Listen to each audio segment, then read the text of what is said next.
everybody. Welcome back to the Energy MD podcast, where we help you resolve your long COVID and chronic fatigue syndrome naturally so that you can get back to living your best life. I'm Evan Hirsch. So, really excited today because, as you know, near and dear to my heart is the Toxic Five, which I talk about quite a lot. This is a combination of the heavy metals, chemicals, molds, infections, and nervous system dysfunction that I find is at the real root cause of all people's health issues. And we're going to be talking with Kyle Hulbert today. And he has a very similar view. And let's learn a little bit about him. So, Kyle is the CEO and founder of the Longevity Centers of America. He was once the patient it was designed for. He co-founded it with Dr. Kosubevsky, and the practice exists to deliver data-driven regenerative care to the millions failed by conventional medicine built on the principles of accessibility and affordability.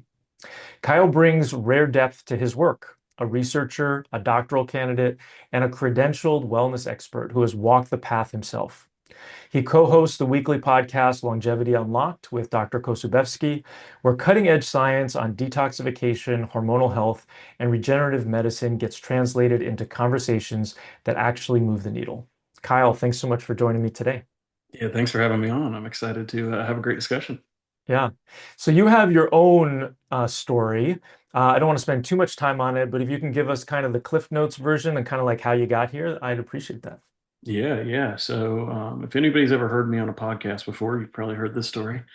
I try to keep it fresh, but I appreciate the Cliff Notes approach.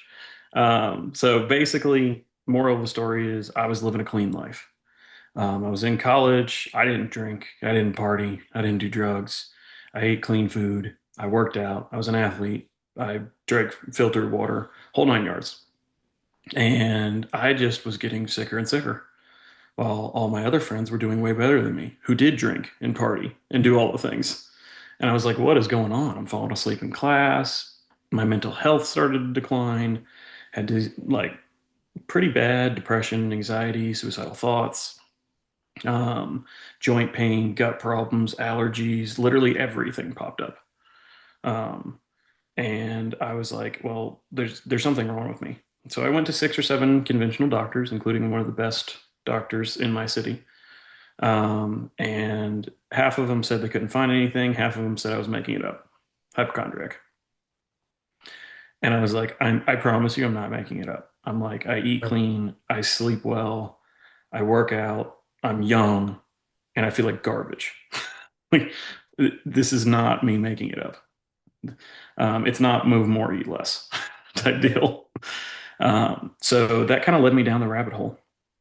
From there, I started reading books from wellness influencers, listening to podcasts. This was actually before I got my doctorate degree, so I didn't know how to read research at the time. But I dove in, and it started all with Dave Asprey, who he goes on and on in a lot of his podcasts about getting testosterone checked. And I was like, you know what? Let's go do it. So I Googled integrative medicine doctor near me, went to the first one that popped up. I called him and I was like, hey, do you test testosterone levels? And they're like, sure. I said, okay, I want to do that. Went there, got the test, 159 total testosterone Well, at 21, normal is which 600 for those listening. Yeah. yeah, normal is 600, probably the floor. For a 21-year-old, it probably Oh, should for be 21 year old. closer to 1,000. Yeah. Especially a 21-year-old living a clean life and working out and all that. It should be around 1,000. Mm. And from there, he put me on a HRT. It was HCG, and my mental health symptoms basically went away in a week. And I was like, "There's something to this. This is not just voodoo. Like this worked." So I Right. still had all these other symptoms, so I continued down the rabbit hole. And at that point, I got my doctorate degree and started doing a bunch of research and kind of getting into the communities surrounding integrative medicine and biohacking. Ended up at a conference that Dave Asprey put on and found a concierge medicine doctor who took me from hormone replacement therapy to hormone optimization, which made me feel quite a bit better, but it still wasn't fixing things. Mhm. And then he recommended me with another doctor down in South Florida who diagnosed me with mercury poisoning, chronic mercury poisoning. Mm. So heavy metals. Right. That doctor then sent me to another doctor in his practice who is my now business partner, Dr. K, Dr. Benjamin Kosubowski. And he was the one that treated me and got me better. So he pulled out the Mercury, and from there we developed a great friendship. And I was his guinea pig. Reluctantly, he allowed me to trial and error the things that he knew wouldn't hurt me because he likes his license. And we started kind of working on, he developed protocols like with a lot of the research that I did and then trialing and error on the things that I did. And then from there, I told him like, listen, dude, like I do business. So if you ever want to open a practice, you just give me a call. And one day he made that call. And I said, let's go, let's do it. So for me, really, the Cliff Notes version of it is integrative medicine saved my life. It was something that not even, I would say, even most functional medicine experts don't really approach heavy metals very well. Right. Um, and most of them don't even know about the complexity and the intricacies of them with certain chelators and the preference for certain metals and stuff like that. And so finding my business partner and him saving my life, quite literally, because I was to a point where I was thinking about ending it, Mm. quite literally saving my life. It made me want to bring this to more people. Like, let's blow it up. Let's make this mainstream. Mhm. And you know, the biggest barrier to that was affordability. And we can get into that, but Yeah, I'm excited to chat about that. Thanks. Thank you for sharing your story with us. And so then you established the Longevity Centers of America, right? And mhm. now you've got a couple of them running. Yep. We've got 3 locations now, two in West Palm Beach, one in Greenville, South Carolina. And we have another one that's slated for later this year in Orlando. Awesome. Yeah. And so just kind of like big picture in terms of the therapies that you guys use, it looks like you're using EBOO or extracorporeal blood ozone. You're doing IV and infusion therapies like NAD, ozone, high dose vitamin C chelation, regenerative medicine like PRP, peptides, laser therapy, VSELs. What's VSELs? V cells, very small embryonic like stem cells. Oh, cool. Okay, so cool stem Very cool cells. new technology. Yeah. Nice. And then you're doing hormone and peptide optimization, and then you're also doing stellate ganglion block and Procaine IVs for nervous system reset. Yep. There is not much that we don't do. If it exists, the website covers, I mean, maybe half of what we do. If it exists in integrative medicine, chances are we do it. Very cool. And I Um, wanted to put that out here initially just so that people who are interested in these therapies know that it's coming. We're going to be talking about those. Sorry, I cut yeah. you off. Go ahead. No, you're good. The one thing that we do not do is a lot of telemedicine. We do almost nothing remotely. We're old school. Brick and mortar, you got to come see us.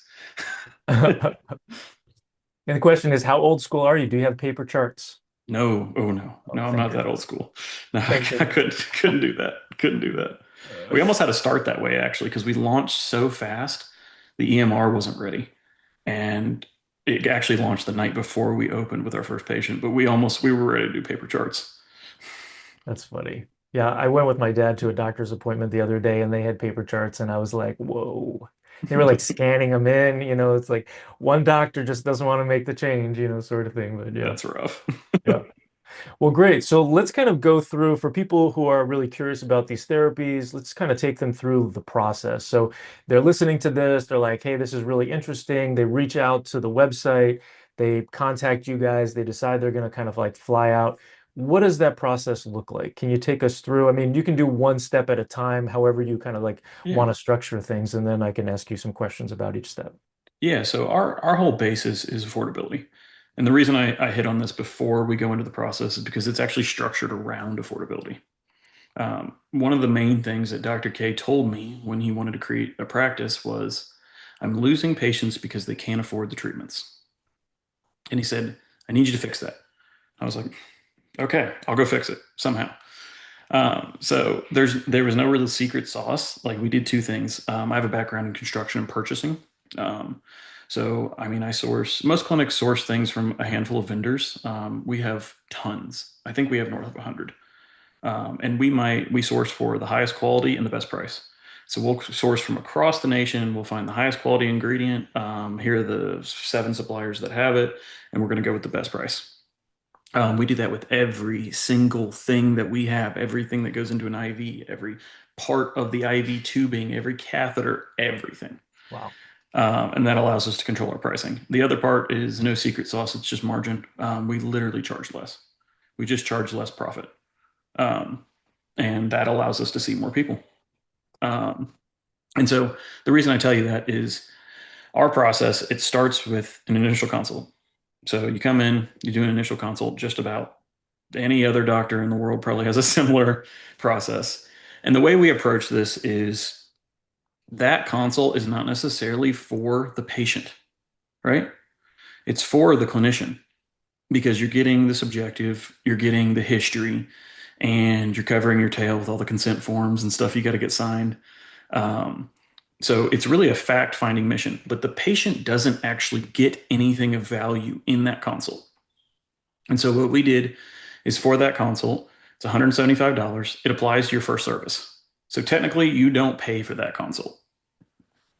And so during that consult, we focus on getting their subjective. What are their symptoms? What are their goals? What's their history, medication, surgeries, allergies, all of those things. So we build out an entire robust list of items and things they'd like to improve or problems they have. And that's our subjective kind of groundwork. From there, our next step is we send them for what we call a longevity panel, which is fairly dang comprehensive blood work.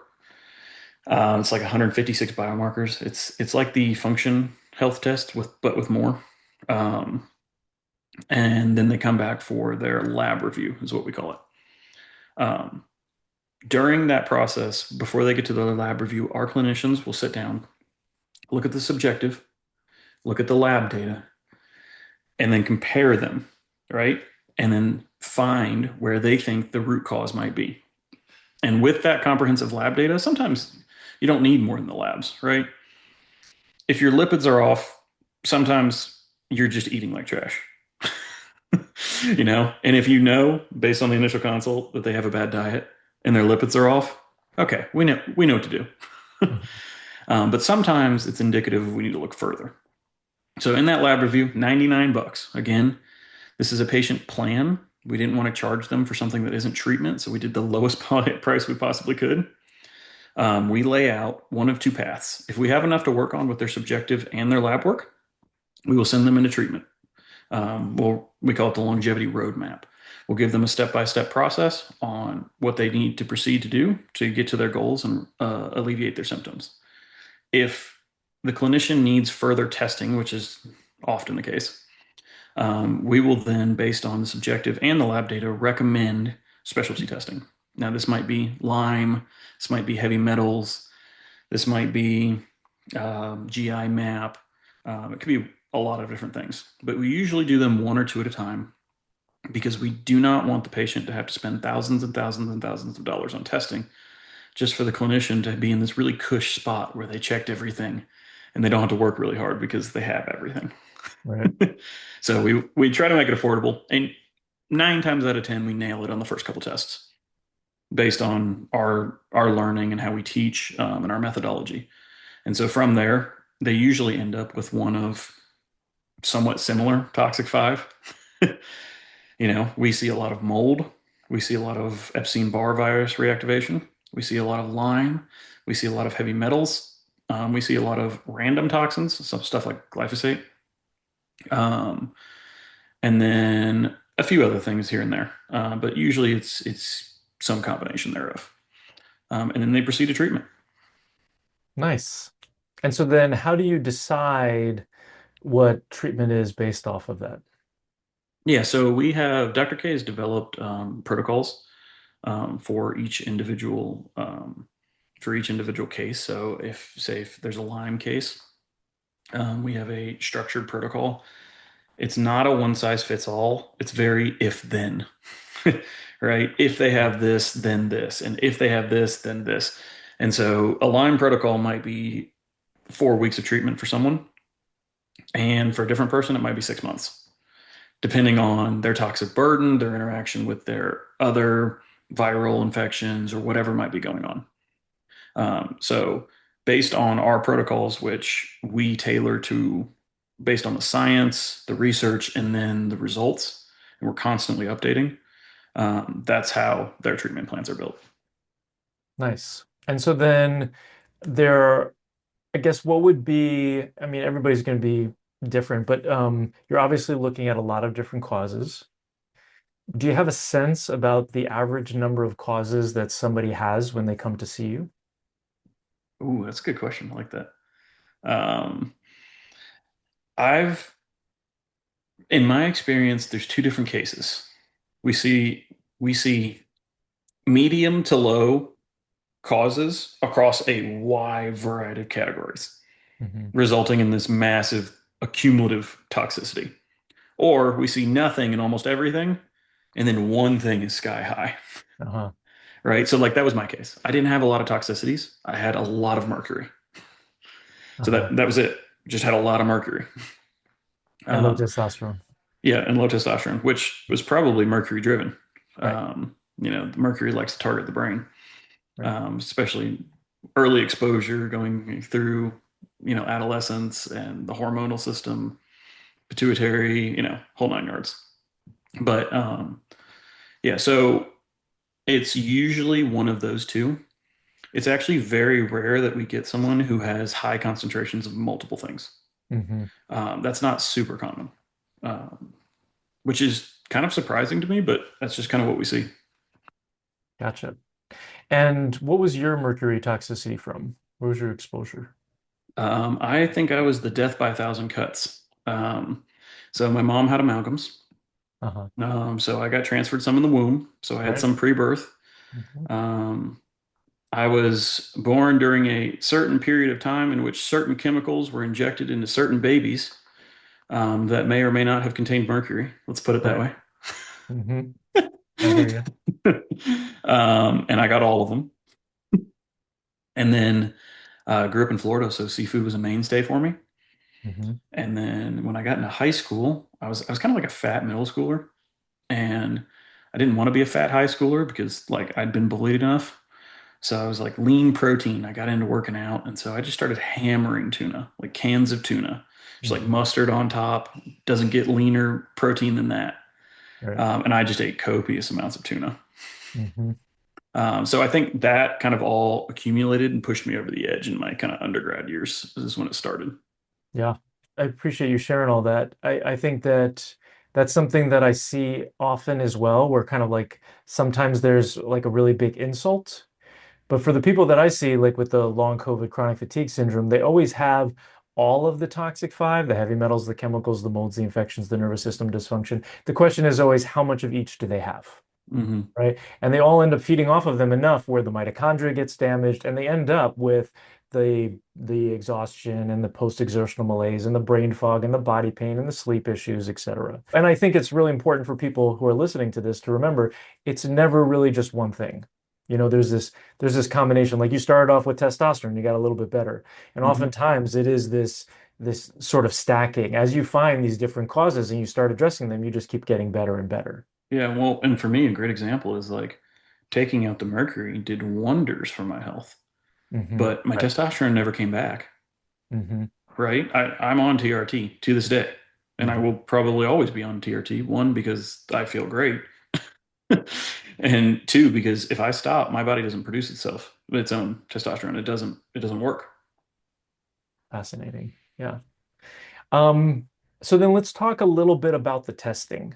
So, I've struggled um, with some of these the testing just because of all tests are imperfect. It's just kind of the reality of the situation. Urinary tests oftentimes are tests that are more of excretion. They're not necessarily total body burden. The serology tests where you're looking at infection, your immune system has to be functional in order to give you an accurate read, right? So how do you guys kind of like manage all of those potential imperfections? Yeah, so we manage them one by one. So we have a different testing methodology for every single thing we look at. Sometimes a blood test is great. You want to know your lipids? Blood test. Right. Yes. Excellent. Perfect. You want to know your testosterone levels? Amazing. Blood test. Heavy metals is a great example where you do a blood test. Doesn't mean much. Heavy metals don't live in the bloodstream. They target tissues. They have target organs. And so if you pop positive on a blood test for heavy metal screening, you either have a recent exposure or such high levels in your tissues that it's overflowing. Right. So like for that one, we do a provocation test. There's a lot of ways to test for heavy metals. Most of them are garbage. I think the only two that are extremely valid, in my opinion, is a urine provocation test, a pre-test IV with a chelating agent, post-test, Hmm. and a hair tissue mineral analysis read by an expert practitioner. I think, in my opinion, those are the two that are the valid testing methods. The excretion only, urine excretion, not a great test Right. because I mean I can pee in a cup and send that sample off 100 times. It's always zero for me with mercury. It's always been zero every single pretest I've ever done. And then the blood test again is just a screen for mold. Same type of deal. If it's a urine test, I mean, you might just be really good at excreting mold if it comes out high. If it's not there, it doesn't necessarily mean you don't have it. So we look at mycotoxin antibodies in the blood, and yes, it's based off the immune system, but we do think it gives a very solid read on active mold concentrations in the body and mycotoxins. And then there are many more for all the other things. Nice, good. So you're kind of combining tests to hedge your bets a little bit, where you're like urine and blood potentially to get a, and Hmm. it's obviously subjective and somebody's history kind of gives you a better picture. Is that accurate? Yeah, yeah. So like Lyme is a great example. Like we do the Lyme screen on the blood work. It's not a very good test, but if it hits positive, you're almost always positive. Right, It doesn't necessarily mean we're not going to do the specialty test for Lyme if the subjective is screaming Lyme, right. right? Hmm. But even if it is negative, because that can false negative pretty easily. Right. Agreed. And can you explain false negative just for people who don't know what that means? Yeah, false negative is basically you do have Lyme, but because of the specific methodology on the test and how they built it, how they screen for it, the Western blot is the blood test. You can Google it and you can look up the details. But because of the way they built that specific test, due to the requirements of their technology at scale, at mass, at Quest and LabCorp, they can only detect certain cases. So if you have a false negative, it means you do have Lyme, but it says you don't. Right. And Lyme could be in the tissues and it may not be in the blood. Yeah. Right. Yeah. Hmm. Yeah. And so I really appreciate the fact that you talk about, just doing a couple of kits of these testing kits at a time because people can really get overwhelmed. I remember when I do a lot less testing now, but when I used to do a lot of testing, if you gave somebody more than two test kits, they probably wouldn't get any of them done. Hmm. Yeah, it's just something that one patient adherence is big, um, especially for telemedicine, because I think you do a lot of remote stuff. Yeah. I mean, patient adherence has got to be a nightmare. And how to navigate that, how you word things to people, and how you get them to do it. It's a little easier for us because we're only brick and mortar. So you come in and we're going to make you do the test right there. Uh-huh. Oh, okay. So, yeah. So like heavy metals test, like you're going to pee in the cup when you get here, and we're going to give you the IV, and you're going to leave with a jug, and we're going to explain it to you 4 times. You pee in this jug for the next 6 8 hours. Right. So it's a little easier for us, but also the overwhelm factor is big. You don't even necessarily need to give a patient. So if you test everything, right, you're going to find things they didn't want to know. Right.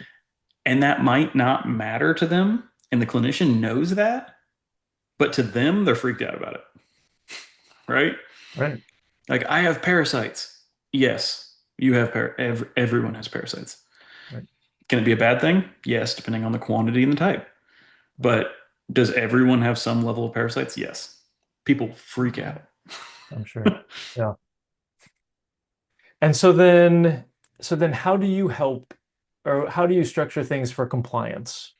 I mean, because obviously people are going home, they need to take supplements. I mean, do you do supplements or is it mainly all done with the therapies in-house? We almost do everything in house. We do have supporting supplements. There are some things that are just better to take at home.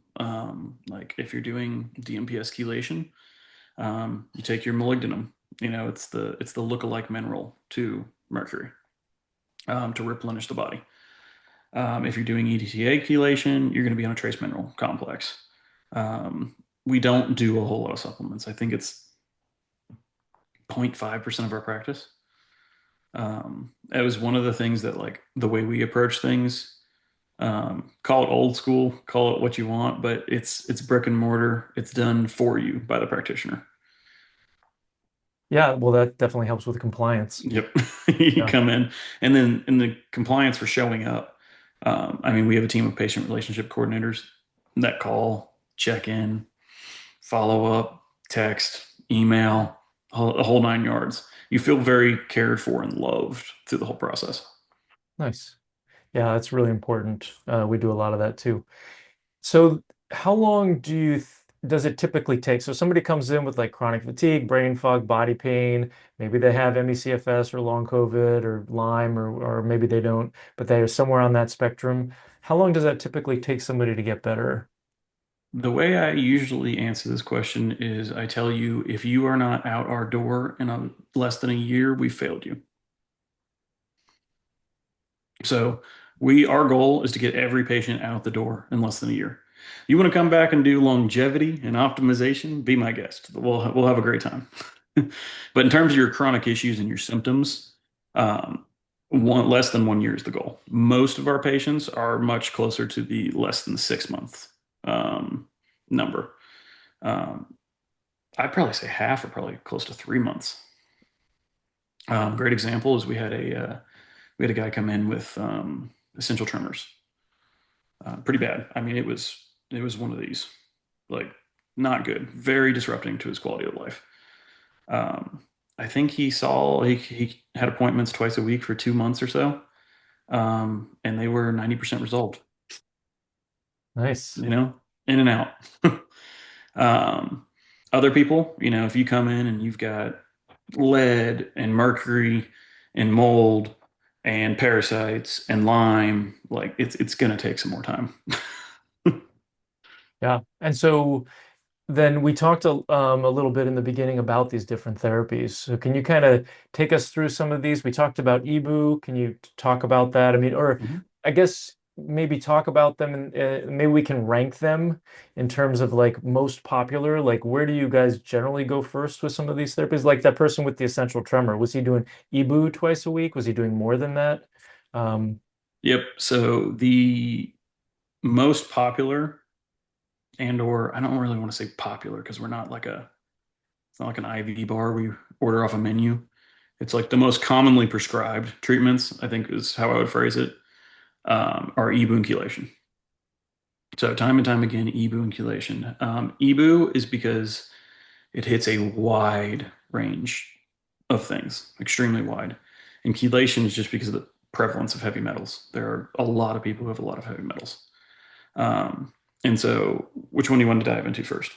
let's do EBOO. Okay, EBOO, extracorporeal blood oxygenation and ozonation. People call it the oil change for your blood. So essentially, it's ozone dialysis. Blood runs out of one arm, goes through a closed loop sterile system, runs through a dialysis filter, across a gradient that's infused with ozone and oxygen, filters out all kinds of junk from your blood. The waste drains out into a bucket. The blood continues flowing, goes through a UV and LED lighting system, and then flows back into your other arm.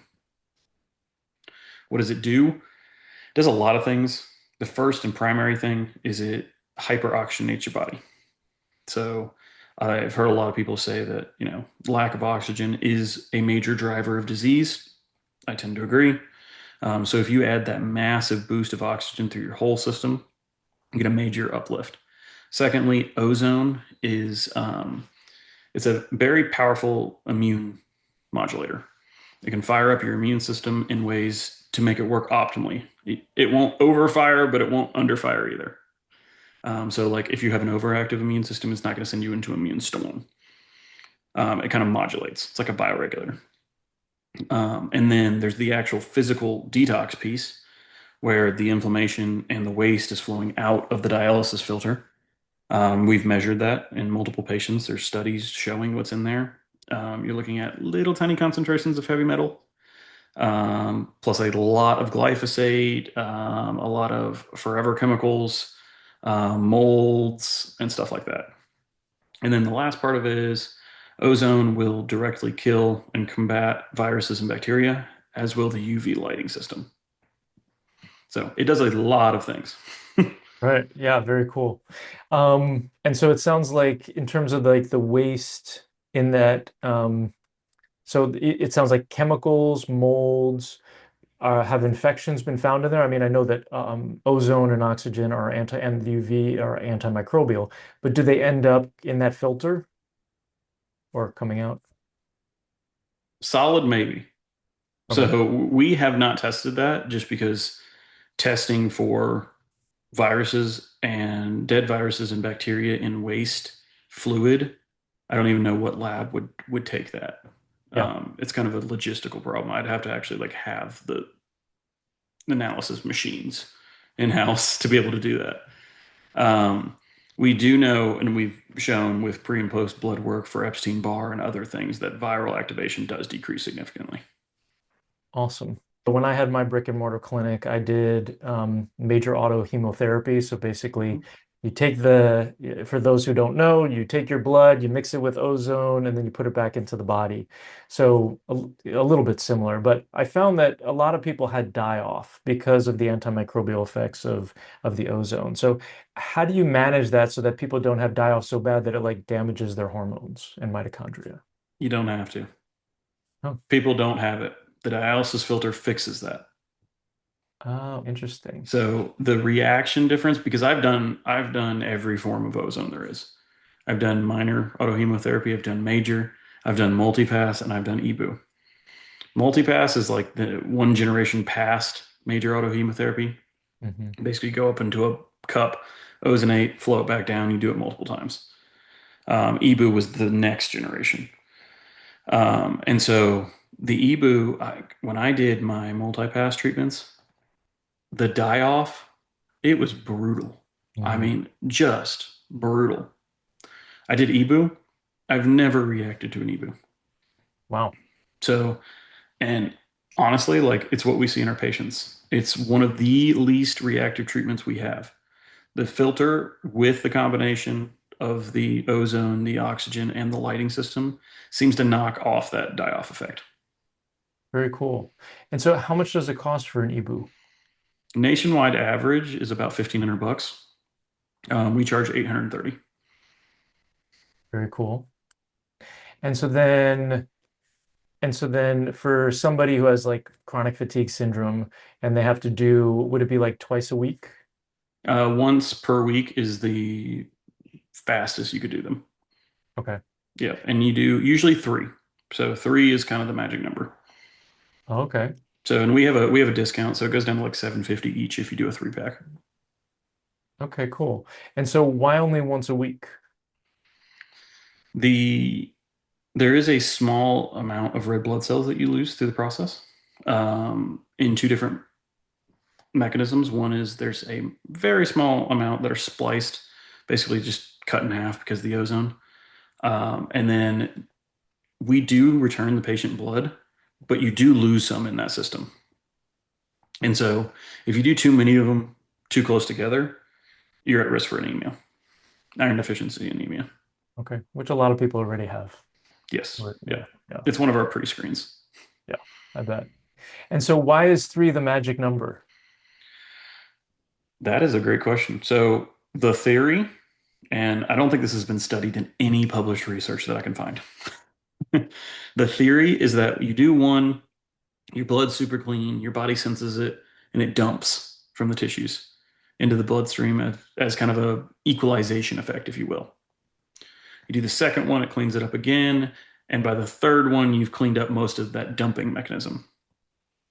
Um, the other part of that is just sheer exposure to ozone and oxygenation, getting enough of the blood circulated and filtered.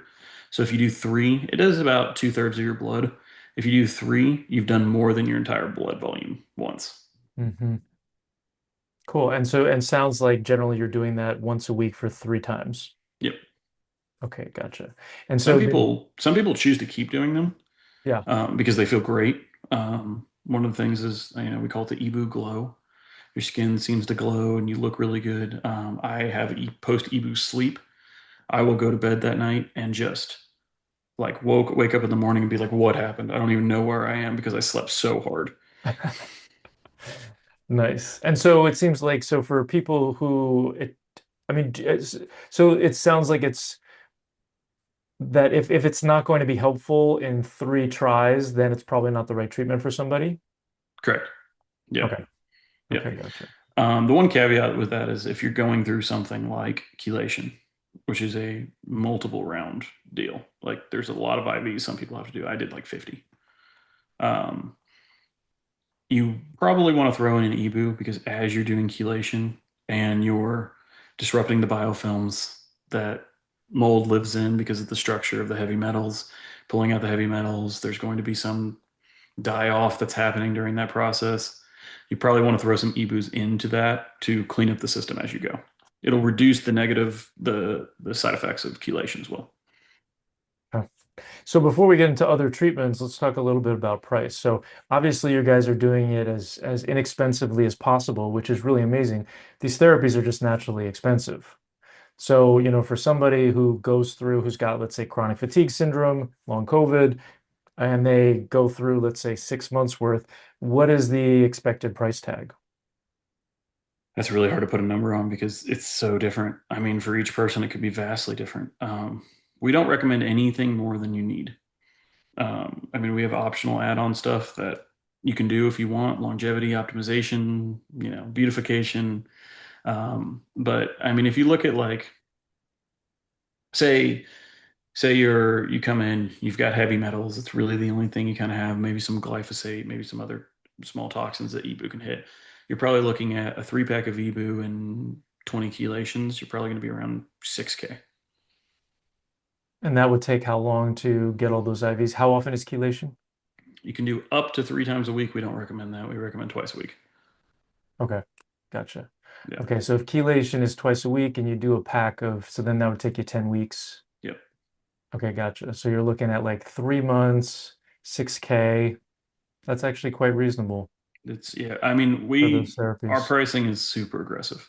I mean, like we actually, if you look at our overhead for consults and testing, we actually net lose money on every consult and every test that we do. Like quite a bit. It's like negative margin. Yeah. Yeah, it sounds like it. And so then you have to make it up with the therapies, but it sounds like you do a nice job trying to keep those as low as possible too. Yeah, and we do it just volume. Really, that's the only missing link here. We just see a lot of people. We have 3 EBOO machines. We can run 15 EBOOs a day. There you go. Nice. Wonderful. So let's talk about some of the other therapies that you offer. So, um, where do you want to go from there? We can go wherever, honestly. Let's talk about Um, the stellate ganglion block, because I know a lot of people who've got long COVID and chronic fatigue syndrome are looking at that. yeah. So stellate ganglion block, FDA approved for chronic pain. Is that what we use it for now? Um, as per usual. Right.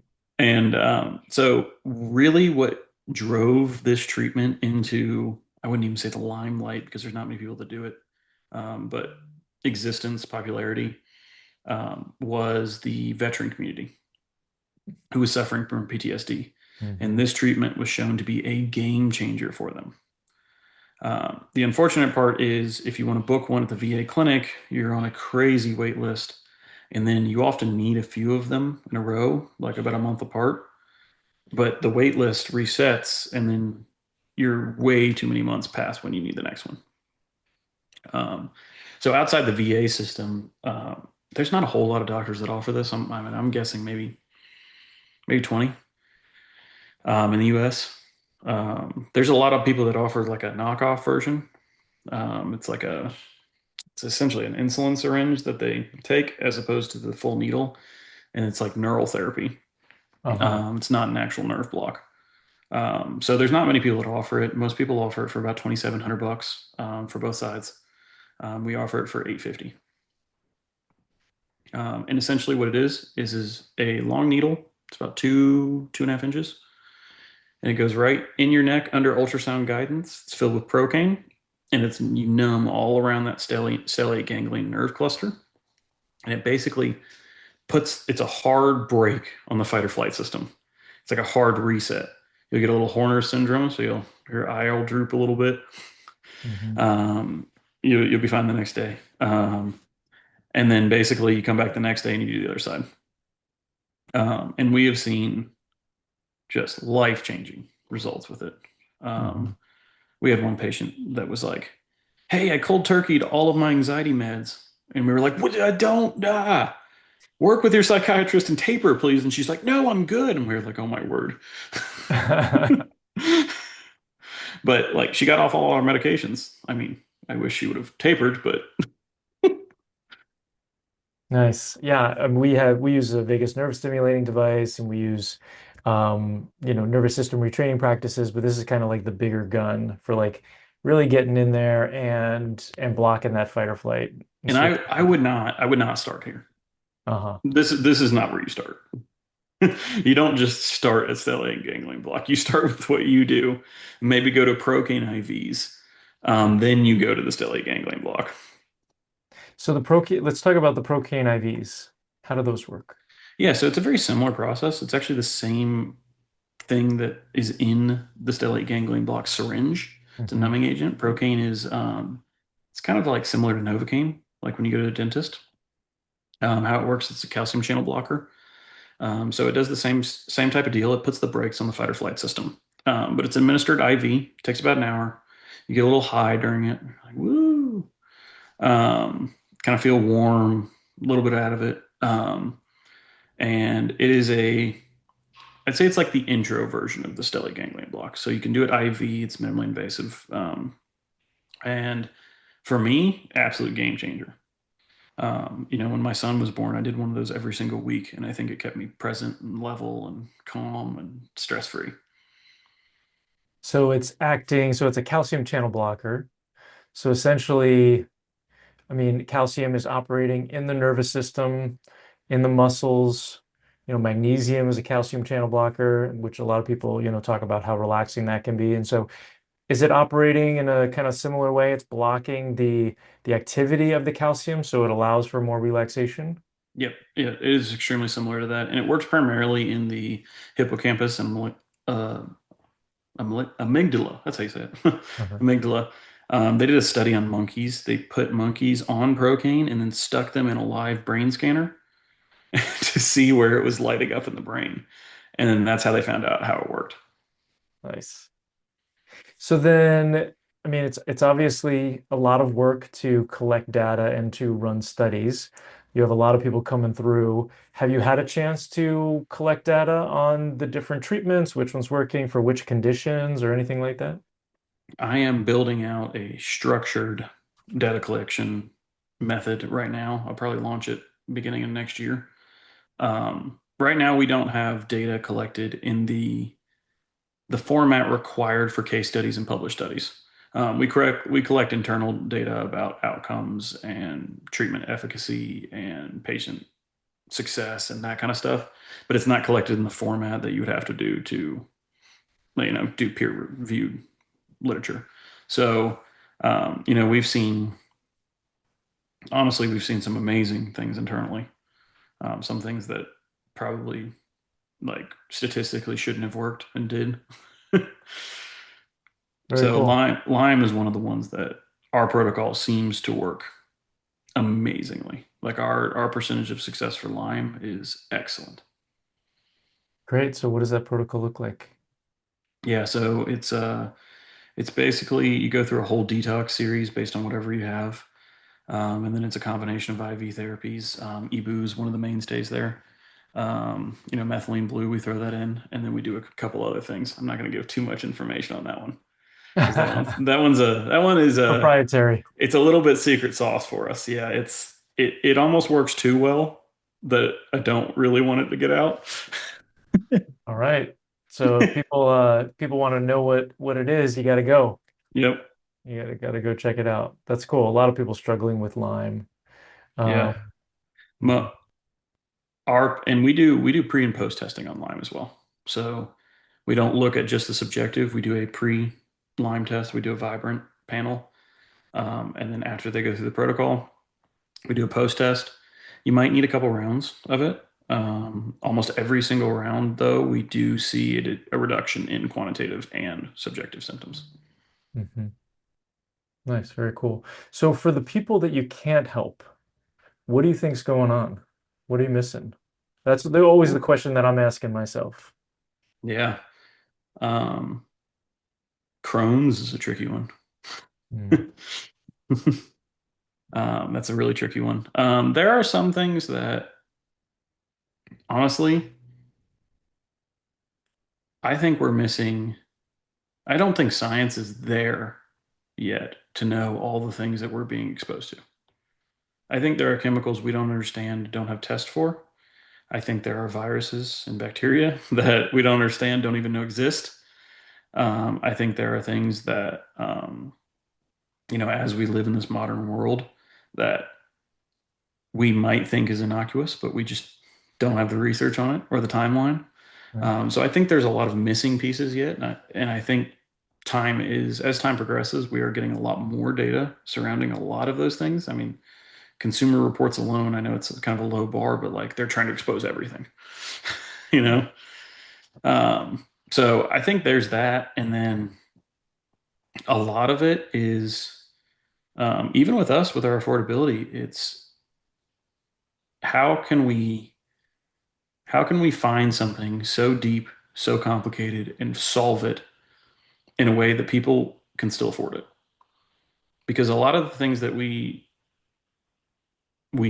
see that like patients who we couldn't necessarily help, it wasn't because we didn't have an answer.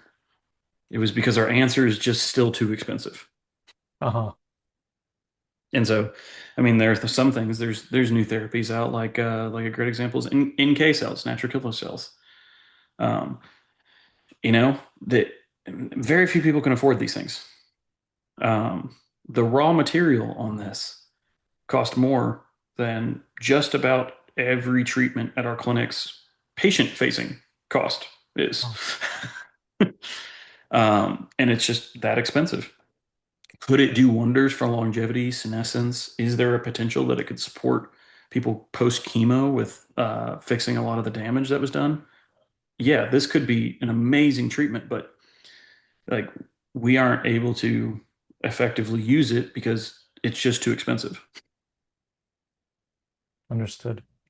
Yeah, it seems like the ideal is right, is finding all the causes that somebody has, addressing each one of those with a treatment that actually works, right? And then like supporting them along the way so that they can, and making sure that it's affordable so that they can reach the finish line. Because, sometimes, if they need 50, chelation sessions, right? Or, in order to get their heavy metals out, it's like, yeah. So I'm hearing like the EBOO, and it's like, okay, so EBOO is not really great on heavy metals, but then you're doing the chelation, which is getting the heavy metals, and then it's like, and then there's the separate Lyme protocol if the EBOO isn't getting enough of the infections or whatever it is, right? So it's kind of like piecing all these things together. And when you interview me, you'll hear my take on it, which is like I just go ahead and I address 99% of all those known causes with tinctures in a way that we can kind of like address all those. But it's always interesting to hear kind of like the different, you're obviously using a bigger hammer than I am.